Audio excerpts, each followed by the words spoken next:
It's a bizarre and little-known fact that many of the biggest horror hits of the last decade in American cinema might arguably not exist if not for comedy legend Steve Martin. This is because in the early 90s, Martin was kind enough to give his personal endorsement to a screenplay he had recently read by a young writer named Noah Baumbach. You see, Martin was a family friend of the screenplay's would-be producer, and that same producer was wise enough to attach copies of Martin's letter praising the work as he shopped the screenplay around, looking for financing. The ploy worked, and, thanks in large part to Martin's endorsement, Baumbach's debut film, Kicking and Screaming, hit theaters to critical acclaim in 1995. The film started not only Baumbach's film career, but also that of the producer who had brainstormed the Martin plan in the first place. That producer's name was Jason Blum.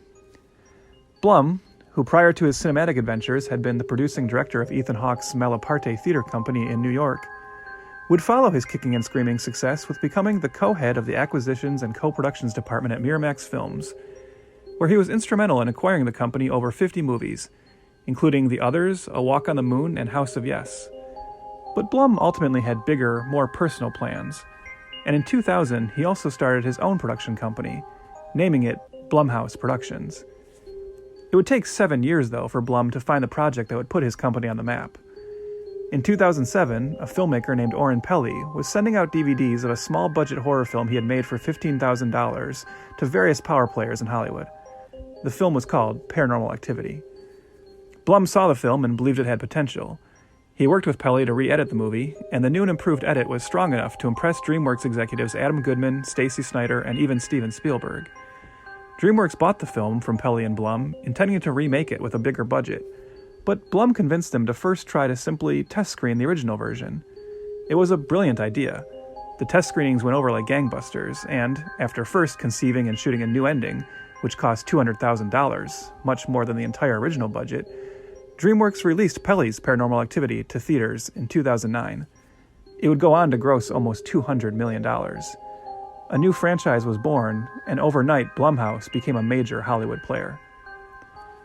Seemingly learning the right lessons from the small risk, large rewards formula that made Paranormal Activity so profitable, Blum not only decided to continue pursuing horror projects for his company, but also instituted an intriguing, unique business model. Blumhouse Productions would keep their budgets very low by Hollywood standards, which would in turn allow their filmmakers largely unheard of creative control, and then the films would be released through the studio system. Blum's gamble paid off. In 2010, James Wan's Insidious would gross over $99 million on a budget of $1.5 million. And in 2012, Scott Derrickson's Sinister, starring Blum's old colleague Ethan Hawke, would gross over $87 million from a budget of $3 million.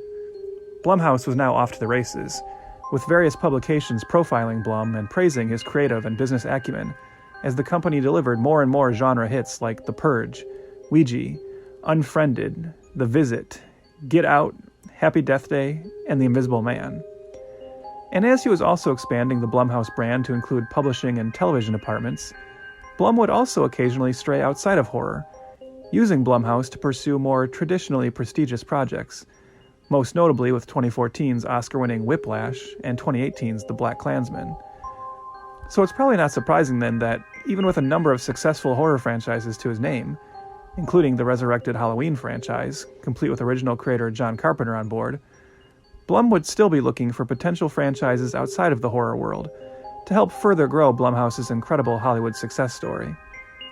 And when one is looking for a supposed sure-thing blockbuster franchise nowadays, one of the go-to avenues is, of course, nostalgic exploitation of beloved 80s properties. A popular 80s cartoon and Jason Blum's proven low-budget production aiming for huge box office returns formula? What could possibly go wrong?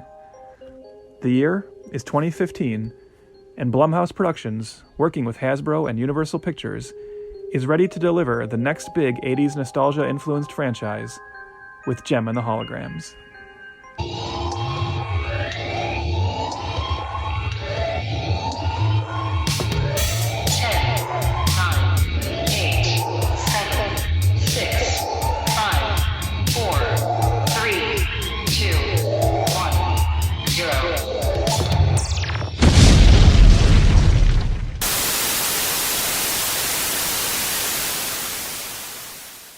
Welcome once again to Failure to Franchise, the show dedicated to some of Hollywood's most infamous mistakes, missteps, and misfires. This is Trev. And I'm Chris. That's it. I was gonna say like I'm Clem, like I was gonna have like a persona, like for like my podcast persona, but I guess I'm just doing it now. But yeah, well, I guess maybe that's telling of what how this episode will go. But I guess we have something of a doozy on this one. This week or this episode, we're talking about JEM the Holograms, 2015 film. Chris, you want to tell the people about it? For sure. It is directed by John M. Chu, written by Ryan Landels. And the budget. So this is where it gets interesting, Trev. Yes. The budget of the movie is $5 million, which is pennies in Hollywood terms. Yep. So this movie domestically, it made $2.2 million. Worldwide, though, Trev, like it really got going. It made a staggering on a $5 million budget. It made $2.3 million. So a gigantic failure, not even just like obviously like not a return on investment kind of failure, but like where the hell did the audience go? And it was such a bad opening. Actually, the opening was the worst of 2015. It was the worst ever for a film released by a major studio. And in just over 2 weeks, Universal took JEM from theaters entirely. Yep. So this one was a big oof. So that's everything I remembered about it. So when you and I first came up with the idea for this show, and we were talking about it, and we were pitching the movies to do, I remember back then, this was when I said right away, and even then you were like, "What? You had never heard of this?" But I had a memory of that atrocious opening and the stories about how, oh my god, this is like the worst opening, and it getting pulled from theaters. And particularly because another interesting thing about this one is this is a very rare misfire for Blumhouse Productions. So when you say it's only $5 million, that's because that's their whole thing, right? So Blumhouse has this really unique business model of saying, let's keep our budgets really low. Because the budget is very low, it allows the director to have pretty much full creative control, because you don't have this, studios don't care when you're only, using $5 million or so. But typically Blumhouse works in the realm of horror or kind of more high concept sci-fi, And this was an opportunity for them to kind of stretch out a little bit, try to aim for a different market, and it obviously failed terribly. And because I follow a lot of horror news, obviously this probably got a little bit more attention in my circles because everyone was kind of mocking Blumhouse a little bit for thinking this would work. And I think the writing was kind of on the wall, and we're going to talk about this a little bit. I from what I understood, the initial trailers were not met with much enthusiasm from the fan base they were aiming for, and we're going to talk about why. And then some other stuff behind it, but I don't know. I guess we should just talk about like the history of this whole property, because this is an adaptation. This is an adaptation of a cartoon series just called JEM, which was actually pretty popular. So I do remember this cartoon from when I was a kid. I wasn't sure how big it was, and I did some research, as I believe you did as well, Chris. And I found that this show ran for 3 seasons. It ran from 85 to 88. It was a cartoon created by Hasbro and Marvel Productions. So Hasbro, of course, is the company behind G.I. Joe and Transformers, and this was really their attempt to also go after, the market of girls as well. So, they're making a lot of properties that are obviously popular with young boys, and Hasbro is always kind of a toy-first company. They create these cartoons to generate the storylines for more toys to sell. And they realized, well, we're selling G.I. Joe and Transformers toys to boys, but what if we could have a cartoon that would sell dolls to girls? Right. And so they created JEM. And for that, they turned to a really prolific cartoon writer, Christy Marks, who had been a staff writer for those other Hasbro shows like G.I. Joe and Transformers. And she basically created this whole idea of this kind of unique hybrid romance science fiction cartoon about a band called JEM the Holograms. I'm going to talk just a little bit about the story here, Chris, because I think it's important for us to talk about the differences between the two. I'm just going to actually read this right from the Wikipedia, since I'm not by any means an expert on this cartoon. You're not a JEM head? Not a JEM head, but it does sound like something that was like kind of cool for its audience. Is that thing where you do want shows like I think they're right to say like let's give the girls one too. Sure. And so it says this series revolves around Jerrica Benton, the owner and manager of Starlight Music, and her alter ego JEM, lead singer of the rock group The Holograms. Jerrica adopts the persona of JEM with the help of a holographic computer known as Synergy, which was built by Jerrica's father to be the ultimate audio-visual entertainment synthesizer and is bequeathed to her after his death. Jerrica is able to command Synergy to project the hologram of Jem over herself by means of the remote micro-projectors in her earrings, thus disguising her features and clothing, enabling her to assume the Jem persona. And then Jem, through the use of her earrings, is also able to project holograms around her and uses the ability throughout the series to avoid danger and provide special effects for the performances of her group. Her group is made up of her younger sister Kimber and their two foster sisters, Shayna and Aja. Or Asia, I don't know how you pronounce that. Asia and Shana It's funny. You watch the movie and you still don't know how to pronounce it. Well, that's telling too. Asia and Shana are also childhood friends and adopted foster sisters, having lived with the Benton family. Then it just talks about at some point there was a new member that was added. The holograms do have two rival bands, the Misfits and the Stingers. And another big part of the show is that Jerrica. So let me skip to this here. Episodes of this series frequently revolve around Jerrica's efforts to keep her two identities separate, protect Synergy from those who might exploit the holographic technology, and support the 12 foster children known as the Starlight Girls who live with her on the holograms. So it seems to be that was the big thrust of the dramatic part of the show is she's the purpose of Jem is to make money so she can help these foster girls. And then you have these other evil bands trying to always upset that. Right. But with this unique kind of hologram sci-fi element added in. So, I don't know, it sounds like actually a fairly complex mythology for what I just always assumed was, this simple little rock and roll girl band cartoon. Yeah. And it actually sounds kind of cool, right? So I can see the potential of this being kind of neat from what I was reading about it. So I'm not surprised to see or hear that it has to this day, it has a very big following. And, it's... Oh, go ahead. Well, I was going to say one of the main writer, Christy Marks, she was, like you said, she was pretty prolific in the especially animation side. She wrote for I think X-Men the animated series and Batman the animated series as well. If you look at her, she's written for everything. And she wrote for Jem, Teenage Mutant Ninja Turtles, Conan the Adventurer, G.I. Joe, Hypernauts, Captain Power. Wow. She's done some comic book writing as well.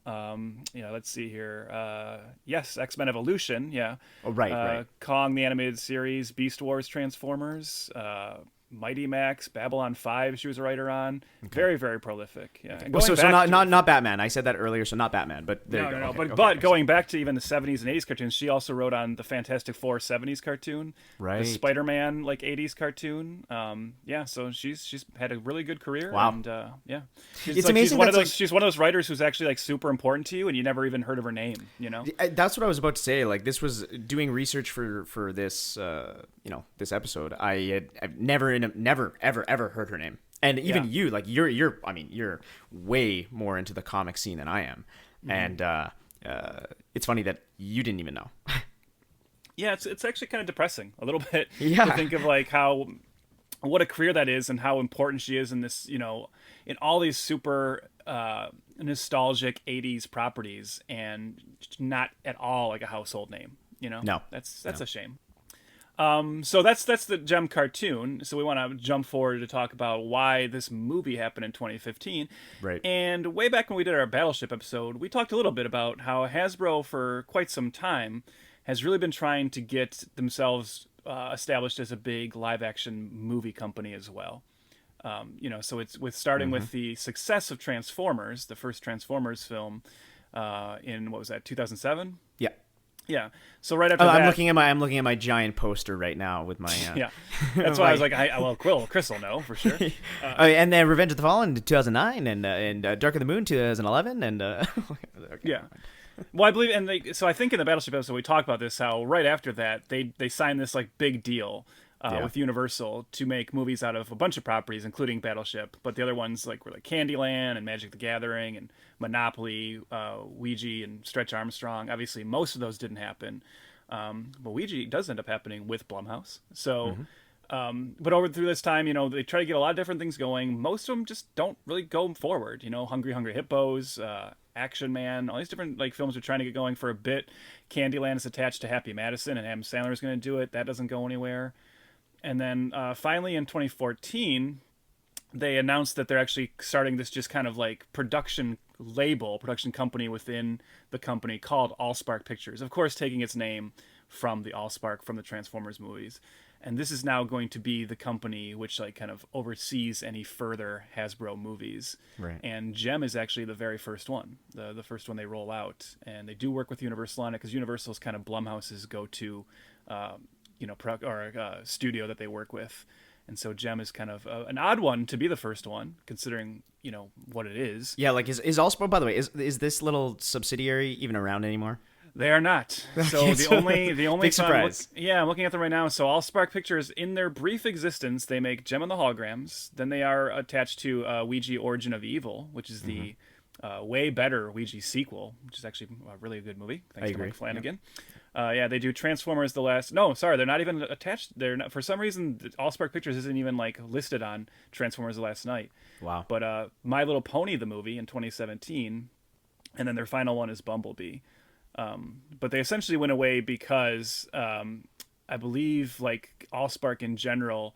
Hasbro was. Sorry, I'm looking at the info here. In 2019, Hasbro completed the acquisition of the Canadian entertainment company Entertainment One. On October 9th, 2020, E1 took over as Hasbro's new production arm. So basically, Allspark Pictures just kind of went away in that whole like merger. So obviously, Hasbro is still around, still trying to. We have a new G.I. Joe movie coming soon with the Snake Eyes movie. We found out that they're rebooting Transformers in a Beast Wars capacity. But the Allspark Pictures thing was a brief blip in their existence. It seems like. Got rid of all those people pretty quick. Yeah.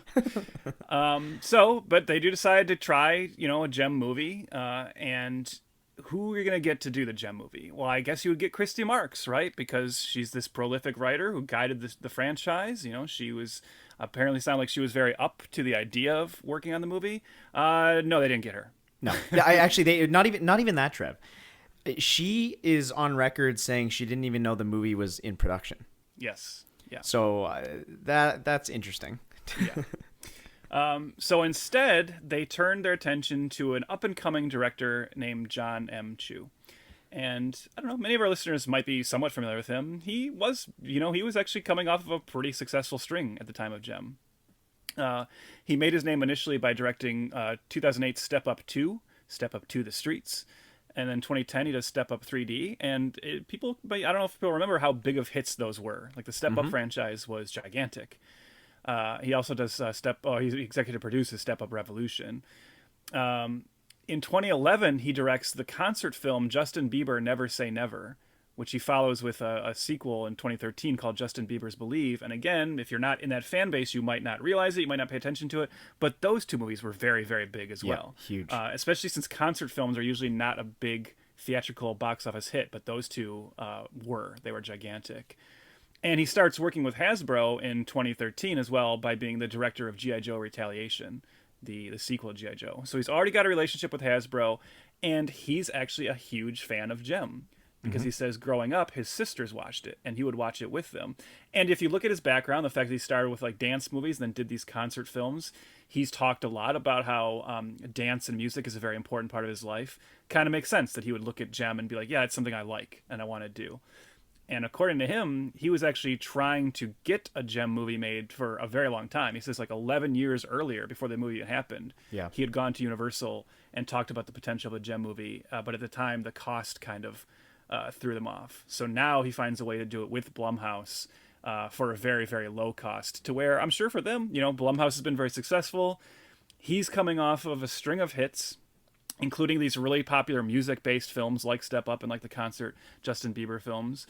The Transformers films are still doing well. G.I. Joe Retaliation is a minor hit.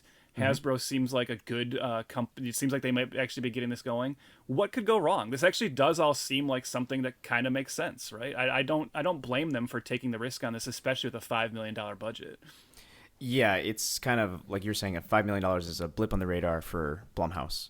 Yeah, in just Hollywood in general, I would say. I mean, yeah. Yeah, Universal, that's like the craft budget for like one of their bigger movies, right? So who cares? And if you do hit, right, if you do hit that female audience who feels underrepresented by big blockbuster franchise properties, then you might have like this really cool, unique hit on your hands. And obviously that's not what happened. It's funny how you just said it's this female empowerment film from like a directed towards girls and this and that. And then you get John Chu, Jason Blum, and Scooter Braun, Oh, Justin yeah. Bieber's manager, and all around, I think, asshole. It sounds like Yes. to create this, like I said, teenage girl movie.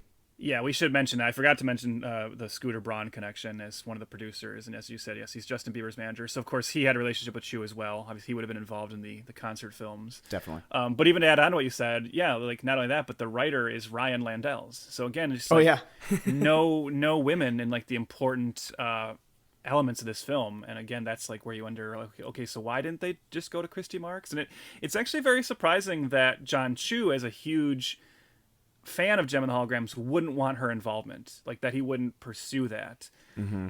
So one of the last things we'll talk about here is as the film is announced and as it gets going, Christy Marks actually puts up a Facebook post talking about this. Do you have any of this in front of you, Chris? Or Yeah, it was March of 2014. She writes, "Many people wonder how I feel about it. I don't think I can hide that I'm deeply unhappy about being shut out of the project, that no one in the entertainment arm of Hasbro wanted to talk to me, have me write for it, or at least have consulted on it. I wouldn't be human if that failed to bother me."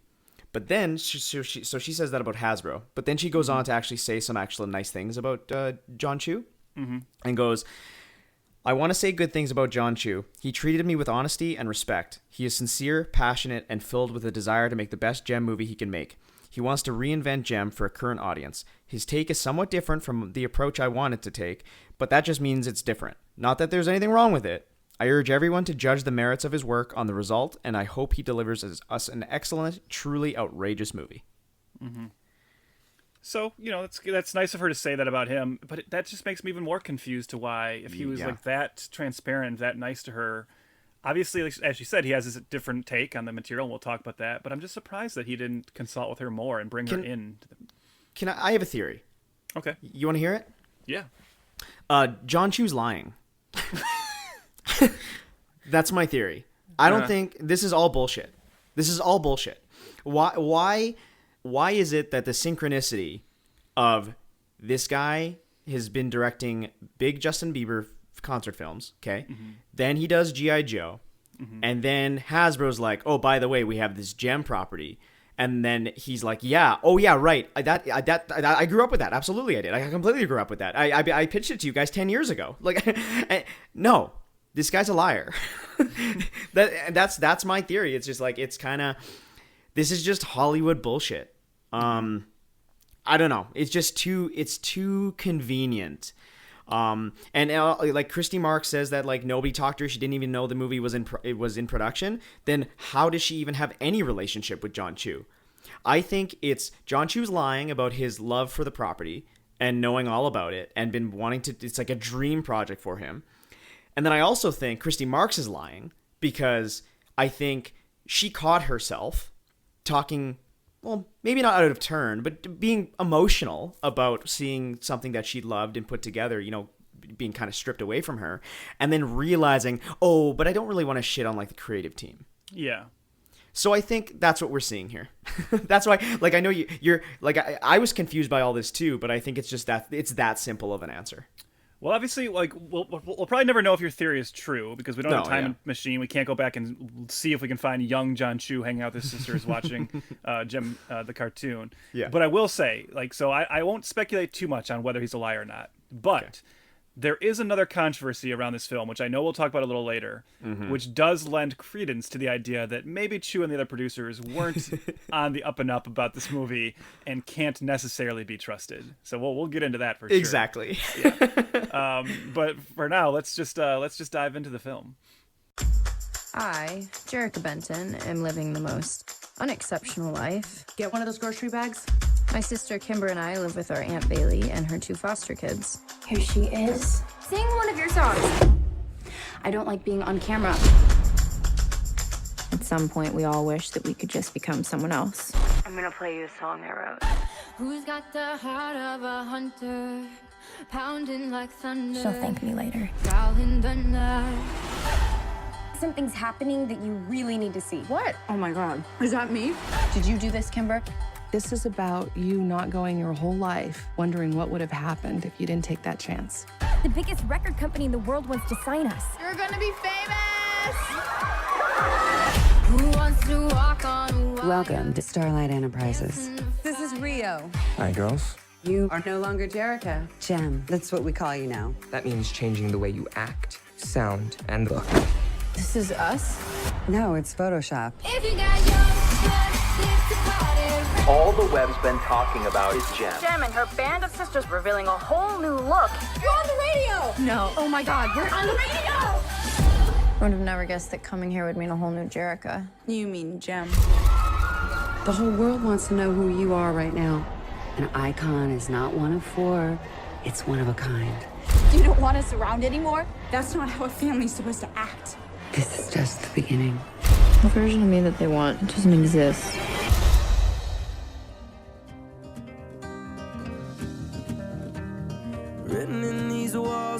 Even when the odds seem impossible, you need to trust the people you're closest to.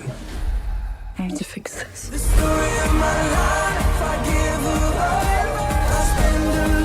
Let's go, Jem. Showtime synergy. Everyone has a secret identity.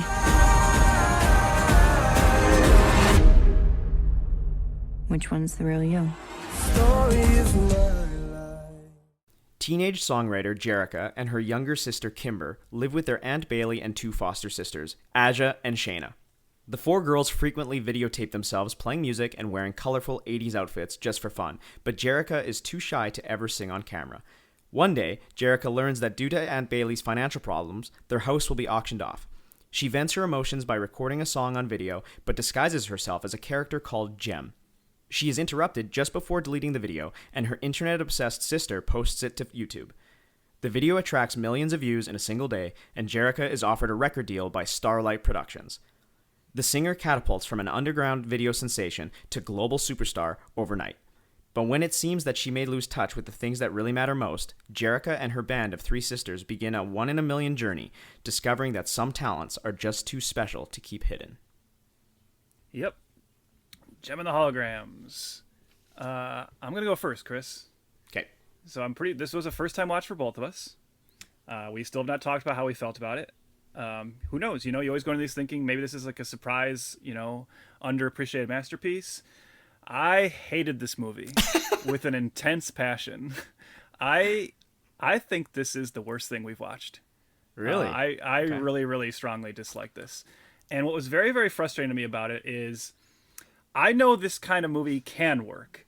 I know you can make a good movie about a girl group who's like plucked from obscurity, become major stars, but then the evil female leader of the record company that signed them tries to drive a wedge between the group and turn the lead singer against her bandmates. But they have to like come together and work to save the day. And it can even be based on a popular cartoon. You know how I know that? Because they already did it in 2001 with Josie and the Pussycats, which is an awesome movie. Super. Now it's like this huge cult hit, thank God, because it was so underappreciated at the time. That's like the template. You go into this hoping this movie will be like that, and instead this is like a fairly like humorless and just so cliched and so inert. That's the problem. This is the kind of bad movie that is just so boring, and it feels like nobody making it is having fun. Nobody's like motivated to make this interesting. It's just dead on arrival. The songs are all so generic and lame, and when it's like talking about how bad modern pop music has become, and Gem and the Holograms is supposed to be this band that's saving the music world, and then you hear their songs, you're like, well, that just sounds like everything they're making fun of. That's like a bad part of it too. I obviously have more to say as we go along, but yeah, I really, really couldn't stand this. Well, I'm not too much on the hate train as you are, honestly. I think it's like fine. You know what I mean? Like I think that's like it's weird to say, but I thought the movie was just like made for preteen girls and is just fine. Like I don't know. I don't know if I had like a visceral hatred like you did. It's a solid movie for teenage girls about family and identity. It's definitely simple. It's definitely bare bones. I've seen this movie already, but I am not the target audience in any way, shape, or form. And I think maybe if an 11-year-old girl watched this, she would enjoy it. But that's the thing. See, like I do think this movie's garbage, and I think even for like that target audience, like yes, we're not the target audience, and obviously it's strange to Yeah. hear us talking about this film, but also like that target audience didn't come out for this either, you know? Yeah, but they need to And- be driven. You know what I mean? Like, Well, they but need here's to the thing. get So there. there's a double thing going on here, because not only do I think the film is just like really boring and just kind of just sits there, but I also think It's we're gonna definitely talk too a- long. First of all, it's 2 hours. This movie has no business being as long as it No, is. it's an hour 58, I think. And it's Yeah. like, when I saw that runtime, I was expecting, like, I turned it on, I watched it like 2 days ago. And I was expecting, okay, we'll get this 90-minute romp out right away. And then I'm just fucking 2 hours. Oh my Yeah. God. Buckle And a lot in. of that time is just watching these like bad music performances too, right?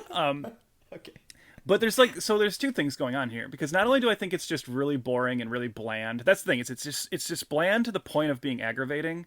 Right. But I think I'm also bothered by the fact that even as someone who was not a fan of the cartoon, doing a little bit of research onto it, seeing how it actually sounds fairly interesting, and then just looking at this movie as such an insult to like the original property and its fans, that makes me even more angry. Like, I feel angry for them. So when you talk about like the target audience, I think this movie is actually kind of being disrespectful to its target audience. If at least a part of that target audience are the fans of the original property, right? And again, we're going to talk about that in one very particular way, to where they seem to like have no respect for the fans of the original property. So that like adds to my anger about this movie, because it's just like you take this cartoon with a fairly interesting story and mythology, and then you just turn it into, like you just said, the same movie we've seen 100 times before, Right. and seen done better. And this movie just has like nothing special to it, and like the little bits they do try to wedge in of the original cartoon, they just do it in such a weird half-assed way. I don't know, it all just like really got on my nerves as I was watching it, and I just felt like it was just terrible. Interesting. Maybe you'll convince me that I should be more on your side during this. I think that's what it's going to be in this episode, is you convincing me it's way worse than it is. Honestly, I just kind of took it for what it's worth. So again, we are both not. We don't know anything about JEM and the holograms. I think until doing research. But I actually went into the movie before doing any research. Yeah. So that's what I did as well. So like I wasn't sitting there and even comparing, because there's things in there that they've switched, they've gender flipped, they've changed. Like there's not a robot computer. There's an actual like BB-8 type robot with that projects holograms. But yeah, I just the villain Eric Raymond is now Erica Raymond. Yes. So again, I wasn't sitting there. I truly went in so blind that that's why I think I'm coming from it from like it's just a totally fine, forgettable preteen movie. But as you're saying, looking at the source material after, maybe disrespectful is the word, because I actually had I was going to talk about it a little bit later, and I think we will later. I think John Chu talked about the failure of this film pretty quickly. I guess you have to, right? But I was gonna actually bring up a lot of toxic fandom, and like how fandom didn't get exactly what they wanted, and now they've deemed things evil and bad and out for blood. You know what I mean? So like, I think there's a bit of that going on for sure. We've seen it countless times now with Star Wars, especially. Like, I think when people don't get what they wanted to from in their 1980s brains, all of a sudden they are just ready to fucking slice throats. This will be an interesting conversation with this film. And I think this film is a great litmus test for that, because I'm with you in that toxic fandom and that idea of like fans just believing that what they want they should always get. That kind of mentality is obviously a big problem. But this movie in particular is like a very strange test case of that, of like, at what point do the filmmakers have some responsibility to at least try and get the basic elements right, And at what point is that fan outrage or that fan anger justified? Because I'm with you in that, you can make small changes, or even larger changes if it's like, serving a purpose. I think the problem with this one is that they're really just like not getting the point of the cartoon at all, in my opinion. Like from what we know, it's like removing the entire sci-fi element of it. It's removing the overall idea of this person who runs this record company, but that's like a secret. She's using these holograms to project around her. They're like fighting these other bands. They're protecting these orphans. Like none of that is in this movie.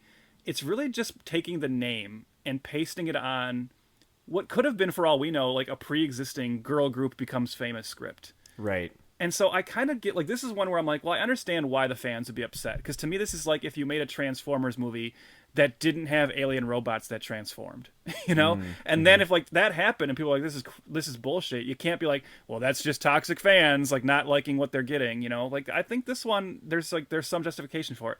Now, does that mean they were right to go online and call John Chu racist name? Of course not. You know, that's where you get into, like, the awfulness of the internet that unfortunately we can't get away from now. But I don't know, this is one where I think there's something to be said for the filmmakers on this one. I feel like really kind of did take a dump on the property. And that's fair. Yeah, I can see that point of view for sure. Like when John Chu had said that it's a reinvention for audiences now. I mean, in a way, he's not wrong. You know, like, audiences now are the YouTube social media preteen crowd. You know what I mean? Like, maybe he truly was making this movie for that crowd. Yes, slapping the name on it for sure. And it is disrespectful, I guess, but it doesn't feel like it was made for. I guess it doesn't feel like it was made for the fans. That sounds so weird to say, but like, it really doesn't feel that way. Yeah, well, that comes back to your whole thing about, is John Chu a liar or not, right? Because I think this movie seems very confused. I think that's a big part of it as well. And John Chu's, like, approach feels very confused because he says that, right? He says this is a movie that's, like, reinventing it for a modern audience. But he still does put a robot called Synergy into it, right? As you said, now they changed that into... So I'm trying to picture, if he's telling the truth, right? I'm trying to picture little John Chu hanging out with his sisters, watching this cartoon, and being like, I love this cartoon. And then, like, being obsessed with this cartoon for his whole life, right? And saying, boy, if I ever get to make a movie of this, I'm going to remove all of the sci-fi elements and just make this a story of a girl group. Okay, that's a take, right? Right. But then he does still put in this, like, little robot that projects holograms, and I definitely want to talk about the stupidity of that, in my opinion, later. But it's like, sure. So there's that, and then we're going to talk later about the mid-credit scene, which is so tonally inconsistent with the rest of the movie, to the point where I feel like I don't know if it was added later or whatever, but that, like... And then you have him saying that he does want this franchise to eventually cross over with Transformers and G.I. Joe. And that's the part that really confuses me, because I don't see how anybody could watch this movie and say, like, oh yeah, of course this would cross over with Transformers and G.I. Joe.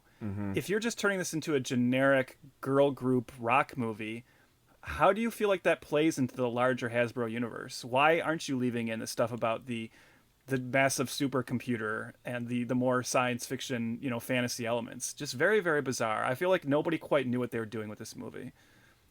Well, and that's why they had to intersplice it with YouTube clips to cover up the editing. That was strange, to say the least. I hated it so much. Yeah, so, yes, like there's scenes in here, listeners, that the characters are okay. So like, there's a scene where Jerica, our main character, played by Aubrey Peoples, she reaches out to Starlight Productions or whatever Starlight Studios or something, and reaches out to, like, say that I'm Jem. You know, like, her video has gone viral and everybody's like, who's Jem? Oh, it's such a mystery. And then she's reaching out to say, you know, just to kind of take credit and to meet with this production company. While she's on the computer emailing with Juliette Lewis's character, Erica Raymond, it's spliced with like drum beats. Like somebody on YouTube, and it actually cuts back and forth to drum beats on YouTube that is just from random people, and it's like giving you, like, it's almost like taking over for the score. And this is just a way not to pay people, I think. Honestly. And it's just like really distracting, and it happens throughout the film. Yeah. It's constantly shoehorning in YouTube clips, and I'm not really sure why. It's that thing, like, you were talking about how he says he's making this for, like, the modern generation, right? And, like, this movie has the pretense of trying to comment on what's going on right now, right? So there's a lot of talk in this movie about Instagram and YouTube and social media. And there's a line where they say, like, being internet famous is, like, the only thing better than being real famous or something. but the movie's not really saying anything about it, right? Like, you get that sense they feel like if we just put in YouTube clips and we have people talk about social media, that's enough. That's our commentary. But I walk away from this movie. I don't know if it had. Was this movie saying anything negative about social media? I don't know. Was it saying something positive about it? It's not. It's acting like it's smart. It's acting like it's trying to have this like amazing commentary on social media and influencers and how fame works now. But it really doesn't. And those scene transitions with the YouTube videos are just so annoying. I was thinking the same thing about how, like, did they get permission from all these people, or did they find like a loophole? And are they just sticking in all this stuff to make the movie look flashy, to make the movie look like experimental and cool? But it really is like so annoying every time it happens.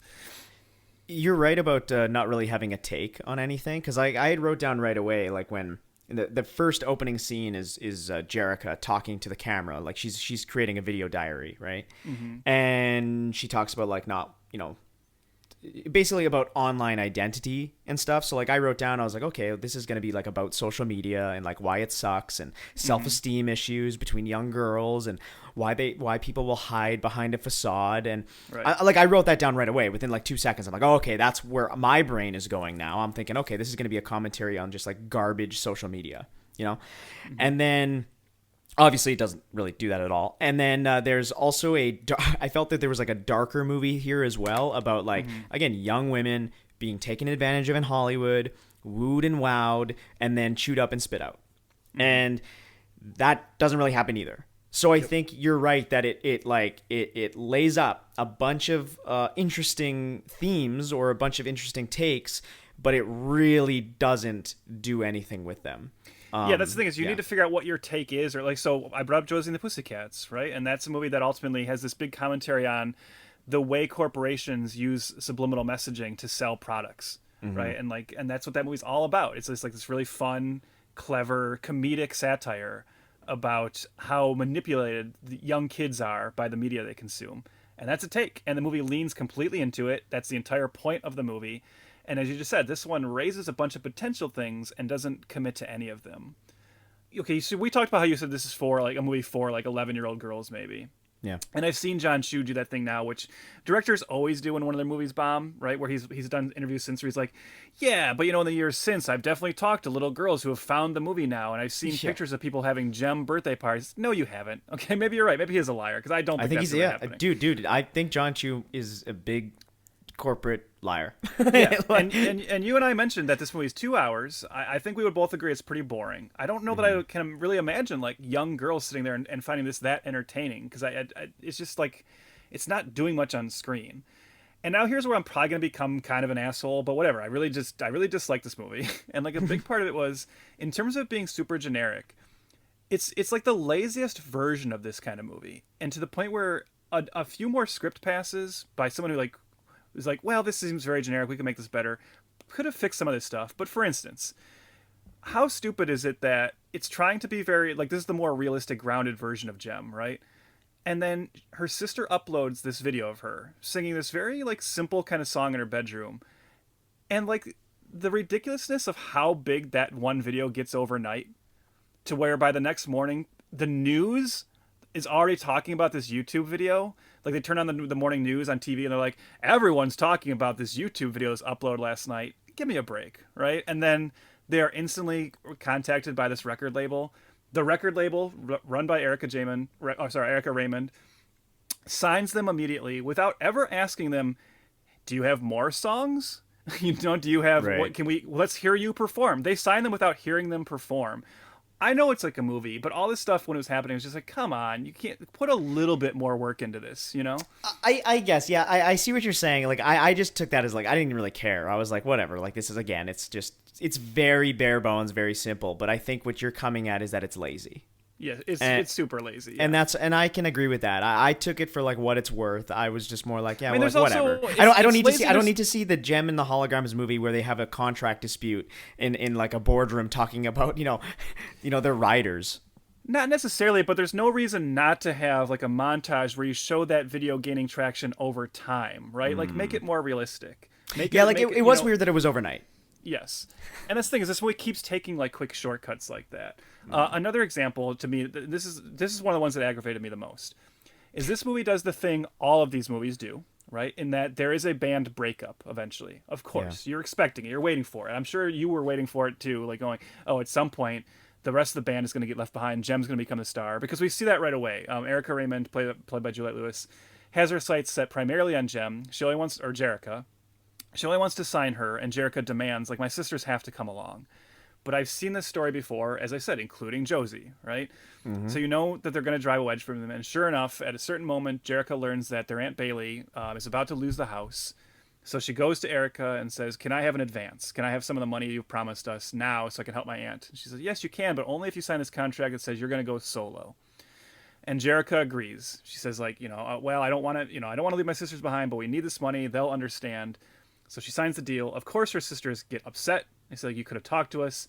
And the band, they basically break up. They get very mad at her. And then they forgive her roughly 3 minutes later. It's like so ridiculous. And not only that, but it's not since like Chewbacca's death in Rise of Skywalker have I seen like a twist like nullified that instantly. But the movie doesn't even have Jerica do any work to earn that forgiveness. No.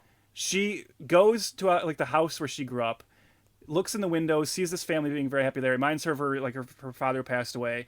And then her sister and her two foster sisters show up, and they like forgive her instantly. They just go, we were thinking about it, we realized you were right. Like, it's okay, it's all good. And I'm like, wow, that's it? Like, that's the whole like second act like betrayal and turn. I thought that scene was hilarious. I thought it was hilarious because like Jerica goes to that house, right? And then she sees the family, she gets overcome with emotion, she sits down, and then her sister walks up to her. Okay, They have a little conversation, and then the other girls, the Shayna and Aja, walk up to the exact same spot, and they were just like waiting around the corner, and then Rio, the Erica's love son. interest, Erica's son and love interest of the movie, then comes around the corner as well to them, and all I was thinking was like, who's next? Oh man! Like a cavalcade of new people, and I was just thinking of Optimus Prime shows up, and then Snake Eyes shows up, and then fucking The Rock shows up. Actually, he does show up in a cameo. That's funny. He does, yeah. But then all I'm thinking is like I'm imagining the family in that house, like staring out from the window. And that's the thing. See, like all these characters. And that's the thing, right? Like a clever filmmaker, or like if this had been more like Josie and the Pussycats, yeah, that would have been a funny thing to do, right? Like just cut to the family looking at all this happening, and be like, who are these people on our front lawn? Yeah, totally. Like, that's the thing. You could have saved a lot of this movie by leaning more into the camp of it. If you're going to make a movie that's this generic, I think what you have to do is you have to highlight how generic it is by asking everyone to kind of go over the top and like play the comedy of it more, which this movie doesn't do. And that's why I say it's inert. That's why it just sits there on screen, because it's just something we've seen so much before, and they're not like leaning into the comedy of it. I mean, that scene could have won me over. Like, you're right. It is kind of funny how that keeps happening. Imagine if like the next person to come around the corner was just Juliette Lewis, and she comes around and goes like, I was thinking too, and I was wrong to do that. And like, that's how the movie resolves. Like, that would have been hilarious, So just like take those opportunities and lean into it. I mean, this is a movie with a beatboxing robot that for some reason just like is not that funny, right? And is not trying to be funny, and is not trying to like highlight the absurdity of this. And like I said, even the thing with like the video becoming huge overnight, that would be okay if the movie like seemed like it understood how absurd that is. But the movie doesn't seem to understand how absurd any of this stuff is. Can I think we need to give a little bit of history too with this little robot first, because people haven't. Well, seen we the do, film. because it's also the other thing I hate the most about the story. Yes. So let's give a little bit more of the plot. I think let's talk about Jerica and Kimber are sisters. This is one thing I really want to hit on. They are blood sisters. Okay. Yes. Shayna and Aja are their foster sisters, right? Mm-hmm. I'm not trying to make it different or anything. All I'm saying is that they all have a connection. Together. They are all sisters. Mm-hmm. Now, Jerica and Kimber's dad died years ago.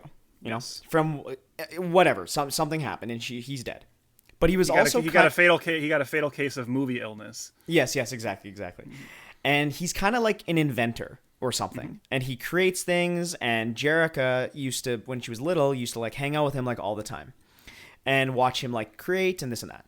Well, you find out that like out of nowhere they find this robot, right? And it's not working. It's like a piece of trash, basically a piece of junk.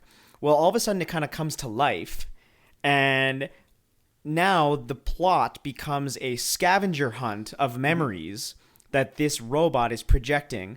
So it's like a long lost message from her dad. And throughout the scavenger hunt, they're based on memories and good moments, that Jerrica and her dad spent. Now, what happened to Kimber's relationship with her dad? Oh, I know.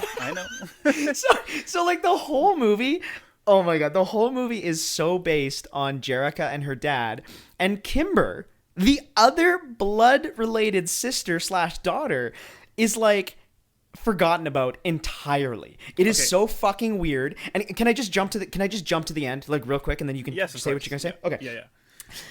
So yada yada, movie happens. Memories are made. They get all the pieces to Synergy, the little robot that looks like BB-8, and from Star Wars. And all of a sudden, we get an "I Love You 3000" scene from like a holodad. So it's like a hologram version of her dad that recorded a message when he was gonna die or something, and is leaving a message for Jerrica.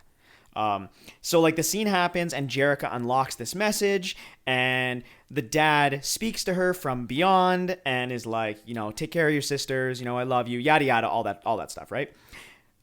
But again, Kimber is nowhere to be found. Nope. This other sister that lost her dad is like, there's like no mention of her in like the message. I mean, there's a little bit like take care of your sister, but that's it.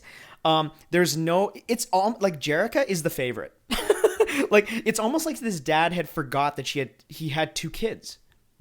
It is crazy that was such an oversight. It's crazy.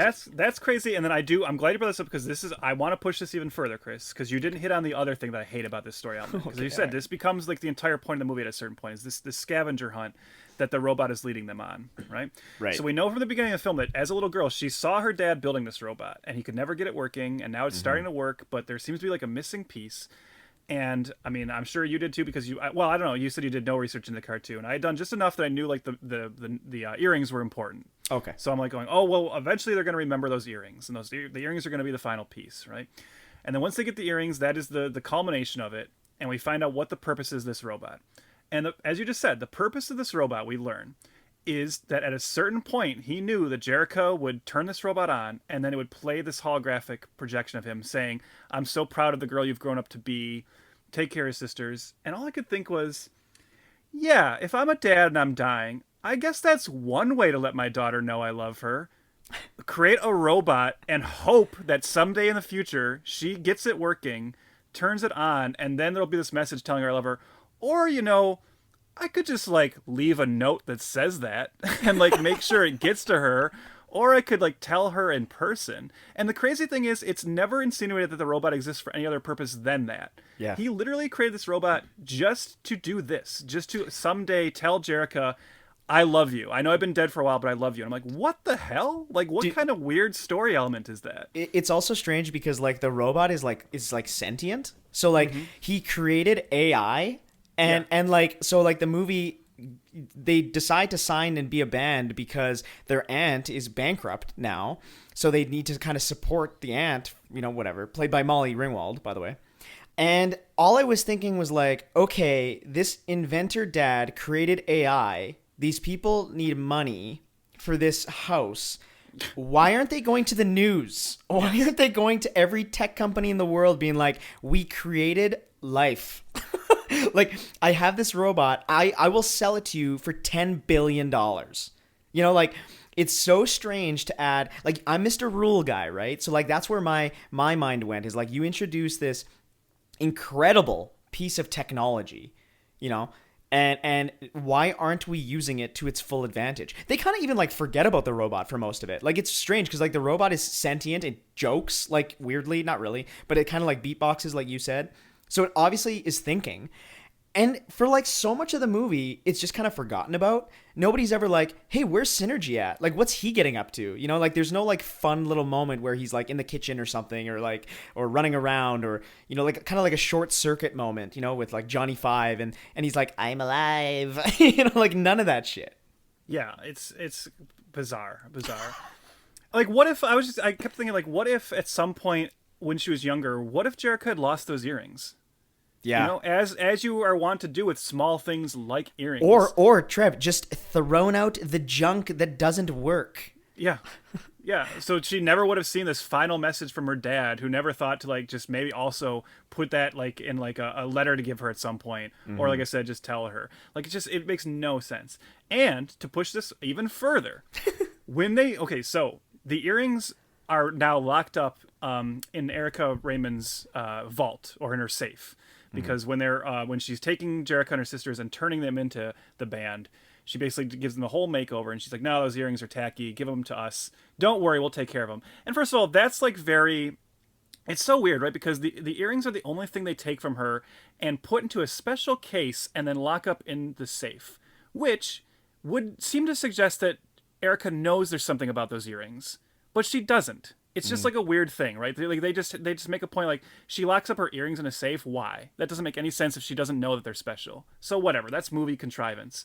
But when they have to break into the Starlight Record Company's building to get those out of the safe, in the safe they also find a document revealing that Rio, as we said, who is Erica's son, is actually meant to take over the company whenever he wants to, because his late father said at some point when Rio decides he can have the company, he gets to take it over, and Erica's been trying to keep that information from Rio. So that's like the big discovery. That is, it's just a coincidence that document happens to be in the same safe with the earrings. So I'm going to go into one of my patented Trevor rewrites on this. Patented Trevor rewrite.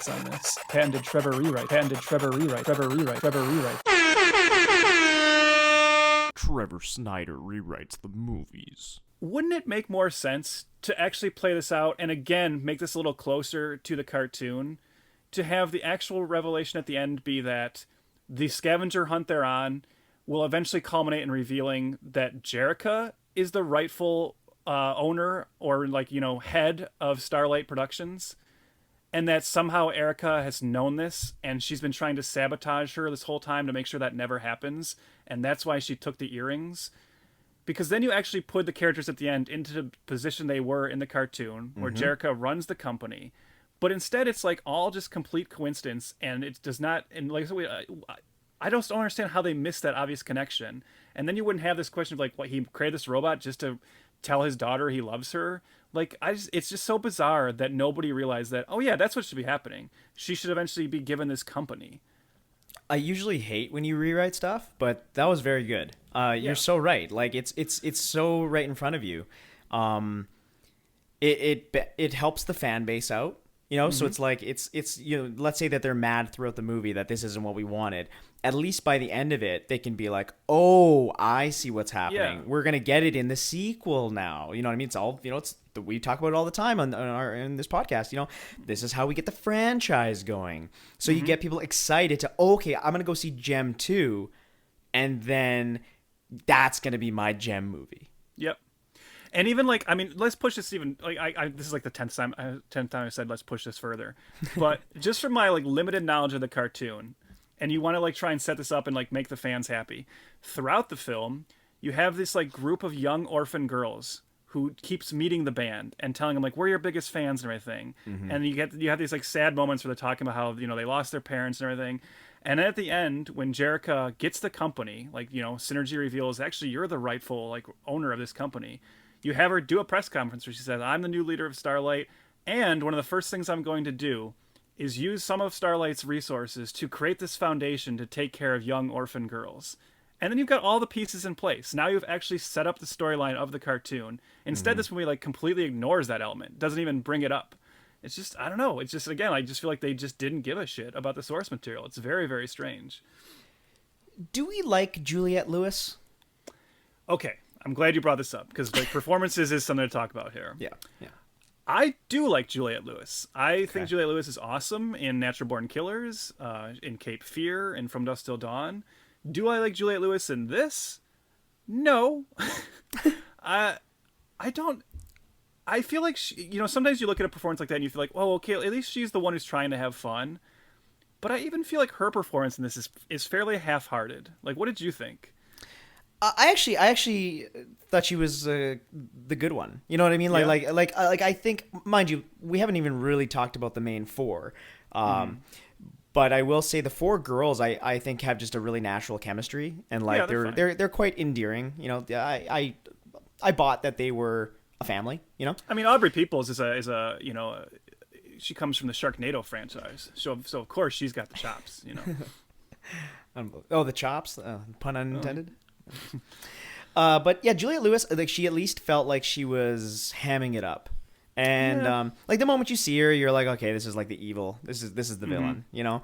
And I liked seeing her. Like I thought her entrance was fun. I don't know. Like I'm weird about Juliette Lewis though. Like that's the reason I asked that, because like I don't know if I like Juliette Lewis. I don't know what it is about her. It's her presence or her voice. I'm not sure. It's just something about her. I'm like, I don't know if I like Juliette Lewis when she shows up, or if I'm immediately kind of turned away, like turned off, that like, Juliette Lewis is in this. You know, like I have this kind of like this moment every single time I see her in a movie. Well, she always plays weirdos. Like that's a big part of it, right? True. Like, so I mean, that's the thing, and I think she also kind of lives that up a little bit in her public persona. But no, I do like her. I think she's a very interesting screen presence. And I mean, if I had to like rate performances in this, I'd probably put her on top. But that's still not saying much. I think. Sure. I wanted her. You just said she's hamming it up, and you're not wrong. I just wanted her to go even further. And again, I guess this is fairly unfair. That's me.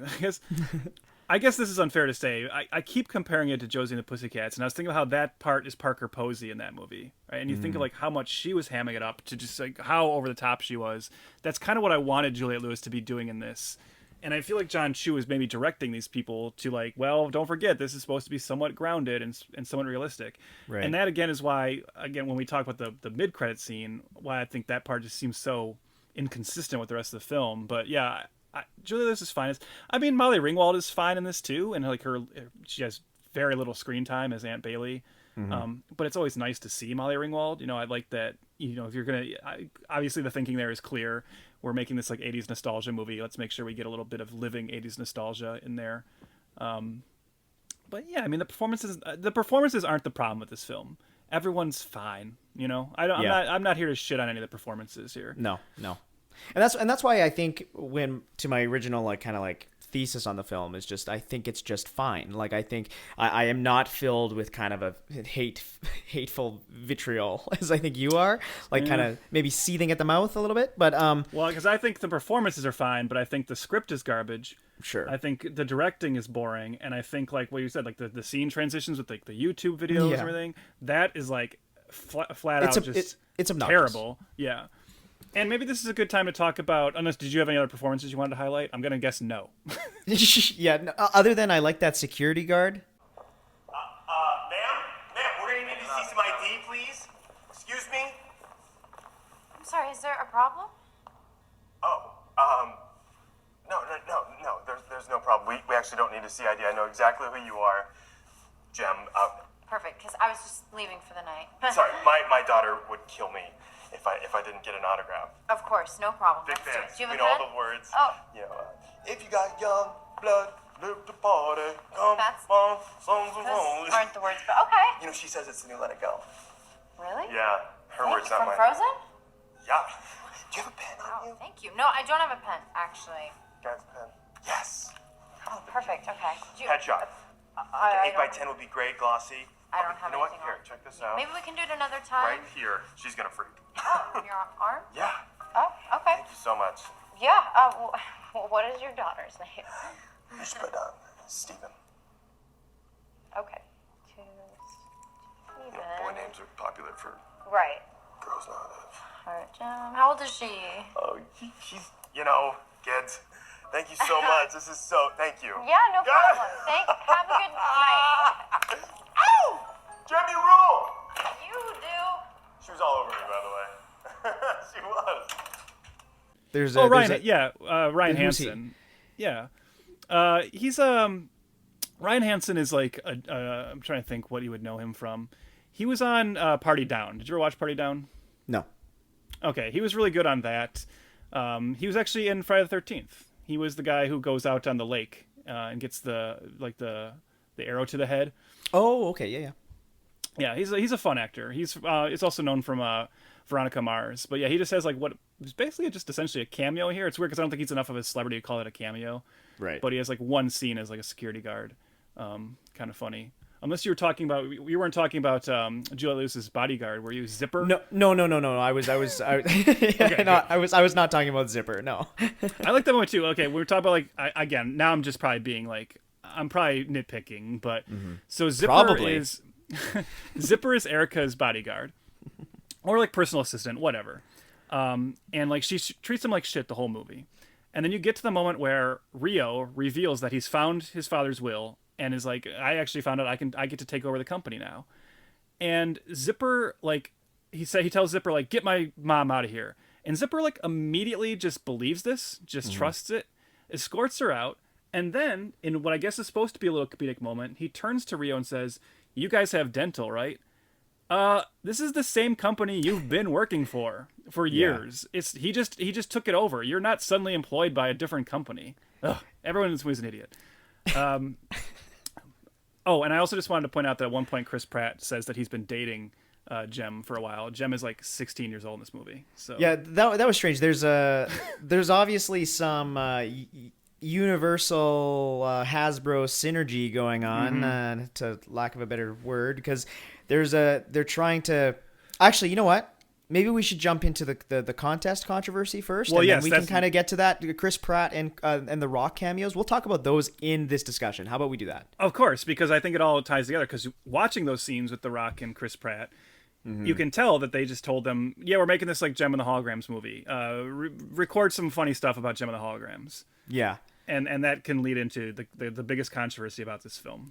Yeah, so there's it's very strange, but when this movie was announced and that they were going into production, basically John Chu, went out on YouTube and saying, "Hey, everybody who loves Gem, record yourself saying how much you love Gem from the 80s and record yourself, and we want to see you your love for music, and we want to see your love for costumes. We want to see everything about you. Be more creative. Be creative, please. We want this, and you know what? You could have a part in the film." So upload your videos to YouTube. We'll sift through them, and you might have a starring role in the movie.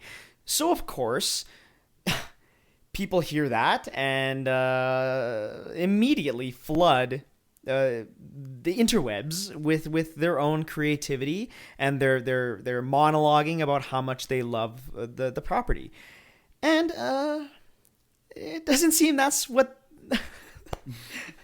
that's not exactly what they were. The contest wasn't exactly clear, or once again, maybe it was just everybody lying. Yes, this one was definitely people lying. Yes, so it sounds like... So after about a month, by the way, of announcing that the movie was being made and then asking for this request, everybody was cast. So everybody was cast, and they're cast with like actual actors. Yes, like these all people, professional actors. Aubrey Peoples, Stephanie Scott, Aurora Perrineau, and Haley Kiyoko are the 4 members of the Holograms, right? They're all professional actresses. Aubrey Peoples actually is she's a pretty big star on that Nashville show, I guess is what it was. But they all sing. So in the scenes where they're singing, it's actually their voices, which I actually kind of liked. I like when that happens. This promise that if you're the best video, you'll get cast in the film was total bullshit. Yep. Because what the movie does is, you know how we talked about the intersplicing of like certain YouTube videos and stuff like that? Well, it's not just people playing instruments, but they're intersplicing with people admiration, like their admiration for Gem and the Holograms. But it's their admiration for the 80s cartoon. Yep. So they're in wearing... fact, many of them are wearing Gem cartoon T-shirts. Yeah. Or they're like cosplaying as the cartoon version of Gem, which like she never gets that look exactly in the movie. No. So that's like very weird. Yeah, and they said they're talking about how much this like property means to them, but they're talking about the cartoon they grew up with. Yeah. And these clips are put into the film, and these people had no idea that was going to happen. And they certainly did not know that they were going to, in the film, it was going to be like turned to like where they're talking about how much they love this version of Gem that at this point they hadn't even seen yet, and had no idea of like the changes Chan Chu was making, like the how different this would be than the cartoon. They just basically used this contest to get a bunch of like extra footage to throw into the film, and I'm sure they had to pay these people nothing, because by entering this contest, I'm positive you signed something that just said, yeah, this video can be used. That was like that. What was that contest years ago about uploading ideas for horror movies? Do you remember that? Yeah, this was like the it had to do with the Lights Out, like David Sandberg, right? Right. There was like a contest where it said like make a short film, and we'll like pick the best ones. But then if you went into the fine print, it said like, by the way, like our production company can actually take the idea of your short film, make a movie of it. You get $500 if that happens. Yeah. Right. So this one felt like that, minus the $500. Yeah. This is just... Not only do you not get $500, but now you are in a shitty movie for the rest of your life, talking about how much you think this movie rules. Totally. And you've never even seen before, and you have no idea what it is. It's fate worse than death. It's just what's the word I'm looking for? Evil? Yeah, I was about to say mean. Like, I think it's coercive. It's just manipulative. Yeah. And I would have, if I was the fan of JEM from the 80s and I'm watching this movie and then I see myself in there, I'd be like, what the fuck is this? Like, this is not what I signed up for. And I'm already, mad in my seat about what I'm watching. I can't imagine those people, what they would have felt. Because those, out of the $2.3 million that this movie made total, I mean, those were the people that definitely went to go see the movie. Oh, yeah. Yeah, for sure. So, yeah, so, like, we talked about The Rock and Chris Pratt. Oh, and we didn't... Okay, so like, Universal owns this, right? So, of course, they reach out to The Rock, who also worked with John Chu on G.I. Joe Retaliation. Chris Pratt is in Jurassic World, so he's got, the Universal connection. Jimmy Fallon has a cameo, and of course, he's on NBC with The Tonight Show. So it's like this weird, like, synergistic, like, just call up the people that work for us. Hey, record something on your phone, please, and give you, like, no other information, because like what you said before, Chris Pratt is on camera saying, oh, JEM? Yeah, I dated her for like 6 months. But yeah, in the movie, she's like 16. Yeah. And Chris Pratt was married at the time to Anna Faris. So it's just like, you can just tell he has no idea what he's saying, but he's such a company man. He's like, yeah, okay, whatever. I'll bang this out, like a cameo, Yeah, I will say, like, the one part though where like The Rock comes on, he makes like a joke, because their like song is like called like Young Blood or something. Yep. And I don't know, like, that song is not, it's probably the best song in the movie, but it's still not that great. But like, he comes on and he's doing his like rock thing, and he makes some kind of joke about how, like, call it like badass, like, we'll make a version called Badass Blood. Well, no, actually that sounds terrible. And like, he's like, in like 30 seconds, he's like the best performance in the movie. He's like, trying. He's trying. The movie comes alive for like a brief moment, just because it's that typical like rock energy, Yeah. Yeah, those parts are weird. Should we talk about the mid-credit scene? Yeah, sure. It's funny because I watched this movie, like I said, a couple days ago, and if the credits are going, and I'm just kind of like on my phone, and then of course we get a mid-credit scene. So right away I text Trev and I'm like, yo, like, just there's a mid-credit scene, because I know he usually will turn off the movie immediately. So I'm like, just wait. And this is, well, you know what? You explain, because you were viscerally changed by this scene. Well, I wouldn't say that. So that in the mid-credit scene, Erica, who has now been fired from Starlight Productions by her son Rio, who's taken it over, we see her go to this like very movie set lit fake alleyway, where this gang of girls who are like made up like 80s punk rockers essentially, they're like doing graffiti on the side of a truck. And she starts talking to them, and we discover that this is a band who she had under her control before and fired. And now she's asking them to come back and help her destroy JEM and the holograms. And at first they say no, but then she mentions something about how Rio and Jerica are in love. And that's when another girl steps out, Pizzazz. Pizzazz comes out of the truck and says, wait, Rio and JEM are together? And Erica's like, yes, they are. And she's like, well, then, yes, we will help you. We will help you destroy JEM and the holograms. And then they come and they pull Erica into the truck, and the camera pans over to reveal what they've painted on the side of the truck is the Misfits. So this is, of course, the evil band from the cartoon that was like, you know, the primary villains of the series.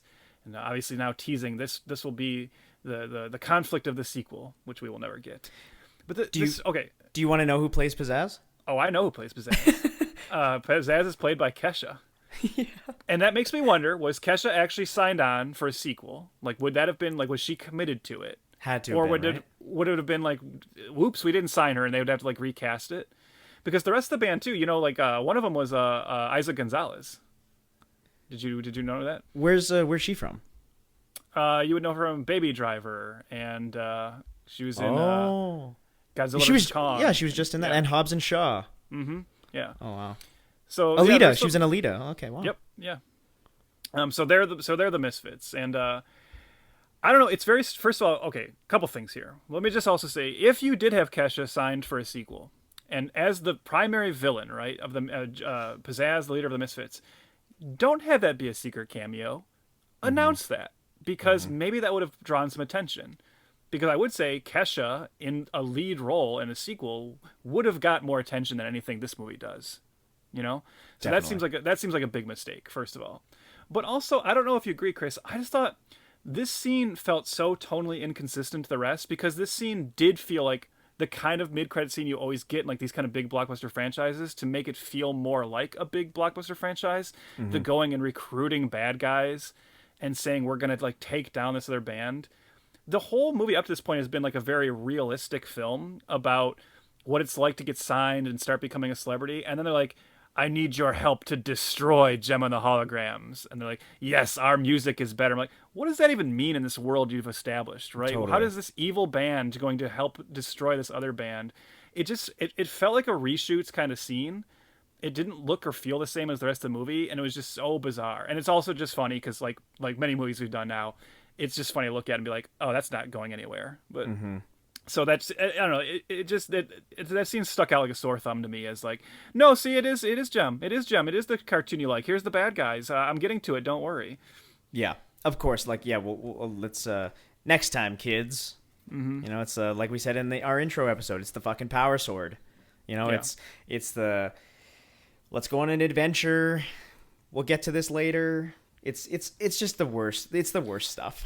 and would I like to see like Kesha play like an evil pop star? Yeah, probably. Like that sounds better than anything we got in this, you know. Well, and especially when they're acting the way they're acting, like you said, the tone is there. Like they're all overacting. Yeah, felt like they feel like they're stepping out of like Riverdale or something. I was like, this is great. Like this is what I want the movie should have been. Yeah, it was like if Juliette Lewis was hamming it up in the film. The only one, these are the ones meeting her. They're the ones meeting her on that level. Yep. And like you said, the movie's so grounded, other than the robot, that it just feels so out of place. Even the look, you're so right about the look. The look just is so, it's like neon. Yeah, it looks big, like Batman Forever or something. Like totally, like it's just wild. And it's also weird that they're all like dressed up in like their rock outfits, but they're just like kind of hanging out. You know, it doesn't make much sense. It's silly. That's what I mean. Like it is the best scene in the movie because it's silly, it's campy, it's over the top, and it feels like a cartoon. And then you just think like, where was this? Where was this the whole other part of the movie? You're right. We should also just quickly mention that they were nice enough to give Christy Marks a brief cameo as well. Did you know that? Yes, I kind of figured when they're doing their final performance and that one character walks up and is like, "Hey, like we should talk or whatever," or like they sound great, and like she is not a good actor, so I was thinking, I was like, oh, I was like, this person is either like a writer of the source material or something. Like it was, so it just funny. Like sticks out. It's so funny you said that. I had the exact same thought. Like I think that all the time whenever I'm watching a movie and someone is like, "What is with this person?" You're like, "Oh, that's got to be something that means something." Like, yeah, totally. Yeah. So like mean, Christy Marks is like a reporter that is for Rolling Stone, and they're like, "Oh, what should we call the band? Let's call them JEM and the Holograms." Right. Yeah. And then again, going back to Christy Marks' comments about like, I didn't know the movie was in production. I didn't know that it's filming, but John Chu's amazing. And I'm also in it.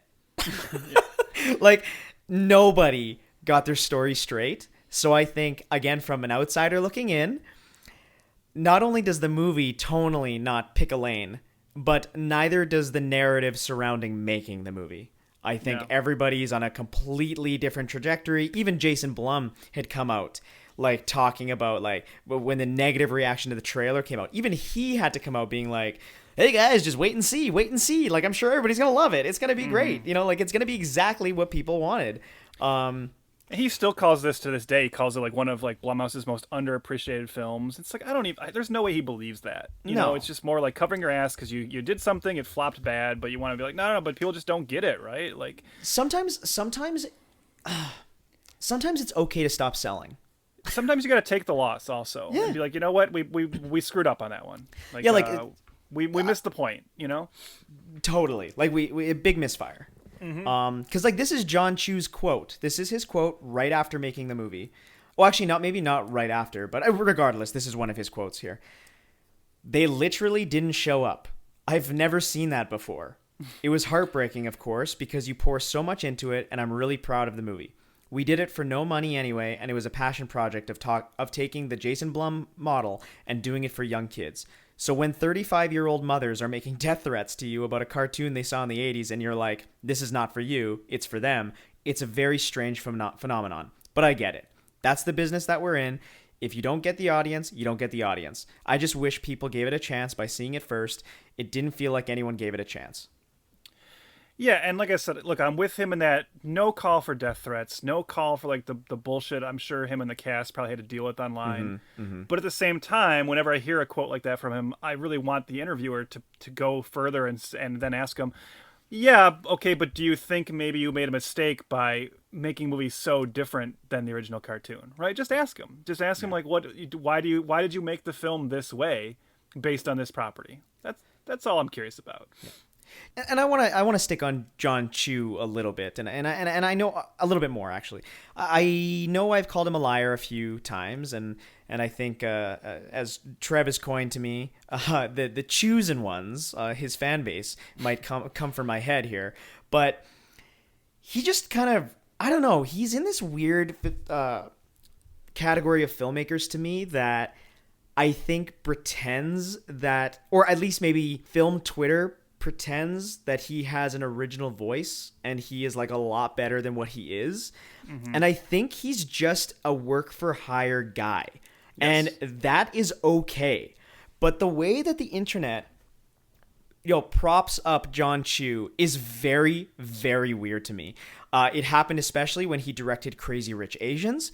People acted like that movie was the fucking like the seas have parted in film history, and thank God for Crazy Rich Asians. And I'm like, okay, but like, isn't this just like a fun like little rom-com? Like, and again, that's okay to be. But well, no, I think like to your point, I mean, the importance of it is there in that the representation element of it. Sure, right? Like of course, a major Hollywood's like rom-com with an all-Asian cast. But it sure does seem to me like the strength of that came from the original novel, by Kevin Kwan. You know, the cast they had. And of course the writing, right? And like I think you're right that like John Chu, I don't know, like I don't know that he gets all the credit for that necessarily. No, and then it's like his newest film that came out this year, In the Heights. He directed that too, and everybody's like, "Oh, John Chu, unbelievable! What a visionary!" And I'm like, "What?" Like I think he feels like he just know. Am I crazy? Like, am I taking crazy pills? Well, I can only say the only John Chu movies I've personally seen are Step Up to the Streets, JEM and the Holograms, and G.I. Joe Retaliation. Yeah. And Step Up to the Streets was not my genre. I didn't like it. Wasn't particularly anything I really dug. I watched it out of pure curiosity of it being such a big deal at the time. And it had an energy to it, right? But those like dance films usually do, right? Like he filmed dance sequences in a really cool, unique way. Okay. Right? G.I. Joe Retaliation, there's nothing special about that film. No. You know, I've never understood, like, everyone's like, that movie gets so much, like, love just for being slightly better than the worst G.I. Joe movie, you know? but it's still not good. It's still a bad action movie. And then I thought this movie was, like, terrible. So, I don't know. I have no real opinion of John Chu because I haven't seen enough of his films and whatever. I do think he really botched this one. Well, but, I guess that's my opinion. Is like my opinion on him is why isn't everyone's opinion on him a non-opinion? Right. The way people talk about John Chu is that he's like the next big thing. And yeah, that's a weird thing to say about like it. the guy who made Now You See Me Too. You know? Right? Yeah. Totally. So I don't know. Like again, John Chu. Like I'm sure he's a nice guy, and you know, but I see through your bullshit, John. Okay, I see it. So anyway, fucking grew up with Gem and the Holograms. Give me a break. Give me a break, man. Anyway, okay. So let me ask you, Chris, out of pure curiosity. Sure. If he had got his way and this film had crossed over with Transformers and G.I. Joe, what would that look like? How do you think this, in particular, this version, not Gem the cartoon, but how does this version of Gem and the Holograms cross over with either Transformers or G.I. Joe? Well, the girls' skirts immediately get smaller. What happens next? The robot is actually it is a transformer. Yes. So obviously the robot has to be a transformer. And what happens is the dad okay, you're putting me on the spot here. Okay, so let's think about this.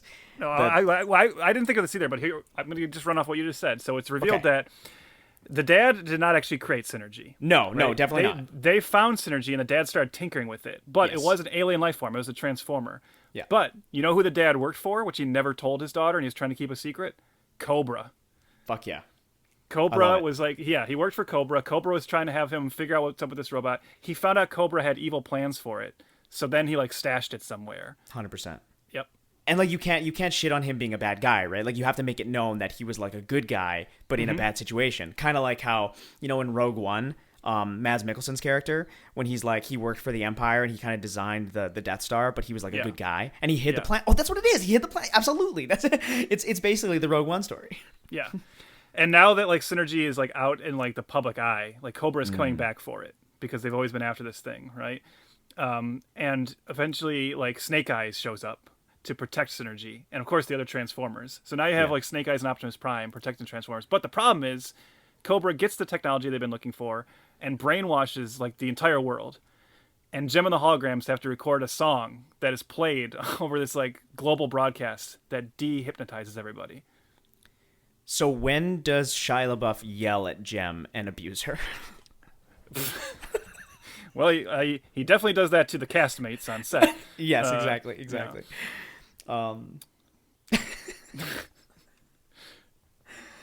And of course, everything we just said sounds terrible, but it sounds more entertaining than this film. Yes, absolutely. I'd watch that movie for sure. What do we call it? Because you got to have Joe. You got to Joe, Gem, and Jetfire. No. Joe Gemformers. I don't know. Joe Gemformers. Joe Gemformers. Yeah, so if there's ever going to be a sequel, that's what the sequel I want is that one. But other than that, no, I'm happy with that. I just watched 2 hours of this movie, and I have right after we're done recording this, I will have forgotten it.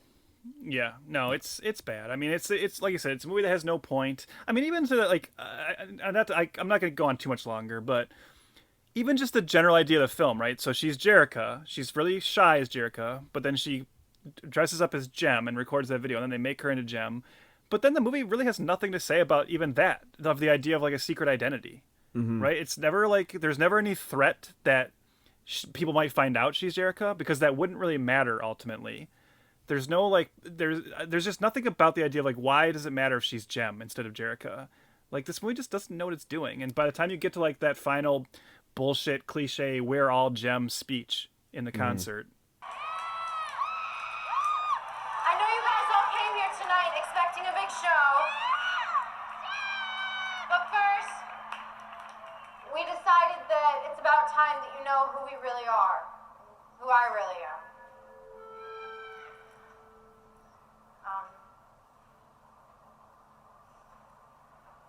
The truth is, though, for a long time, I didn't know who that was. So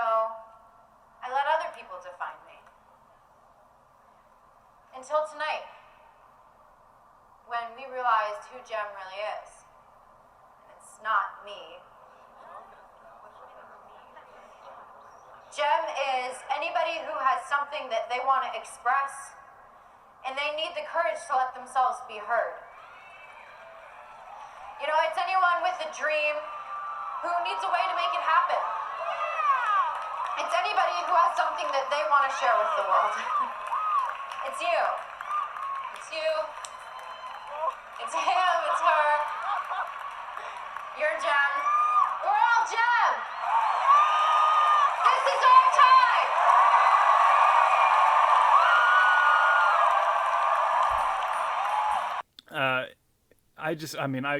I couldn't stand it. I was just so annoyed. I'll say a couple nice things, okay? So we don't leave off on such a bummer. I actually did like the performance scenes. I don't know. I thought they were nice. Like, I like the first performance that they do, where all the lights go off, and then all of a sudden they get everybody clapping the beat.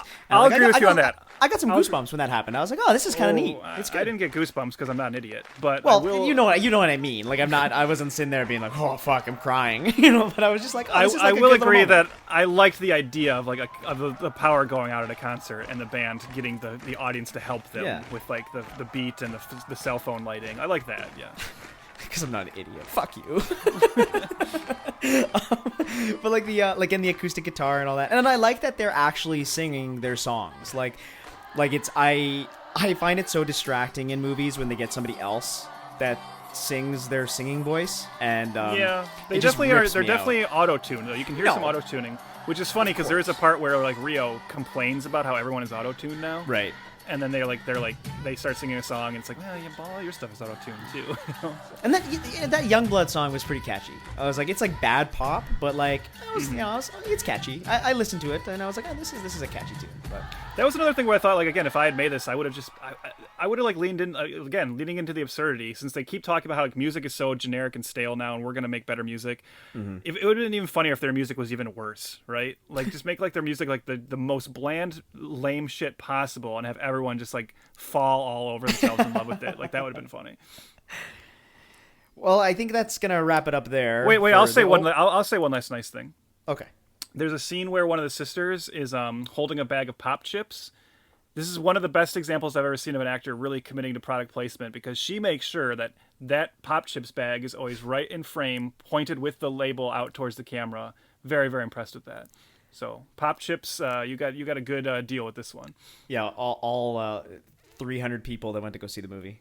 Yeah. The problem is they forgot the movie afterwards and forgot that they had a hankering for pop chips. Okay, so that'll do it for Jem and the Holograms from 2015.